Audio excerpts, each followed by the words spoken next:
Il existe un lien fort entre maladie et pauvreté. C'est du moins ce que révèlent des résultats d'une étude sur la vulnérabilité et la santé qui viennent d'être publiés par le laboratoire de recherche sur les transformations économiques et sociales, en abrégé l'ARTES, et l'Institut fondamental d'Afrique noire IFAN. L'étude a porté sur 4 générations et a dégagé une typologie des maladies en 4 catégories que sont celles de l'enfance, de la jeunesse, de l'âge adulte et de la vieillesse.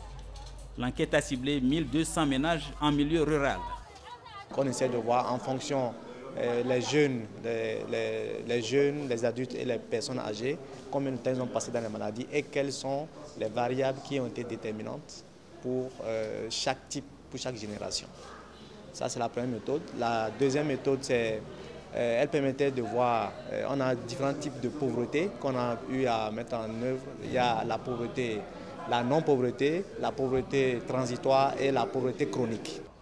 Cette recherche intitulée « Études santé, pauvreté et vulnérabilité à l'enfance au Sénégal » montre qu'une proportion de 33% des maladies affectent les femmes, tandis qu'une large part, soit 68%, concerne des individus en milieu rural. Une centaine de maladies ont été ainsi identifiées et les résultats montrent aussi que la génération comprise entre 1954 et 1968 est plus touchée par les maladies en l'enfance. Ce qui ressort de cette étude, c'est que ce sont les pauvres chroniques qui ont plus de risques de tomber malades et vice-versa. Il y a un lien de cause à effet qui est assez ténu entre la pauvreté chronique et la survenue de la maladie. Quand on est malade, on a des chances d'être pauvre chronique et quand on est pauvre chronique, on a également des chances d'être malade. Ces études doivent être le soubassement de toute politique ou stratégie de développement.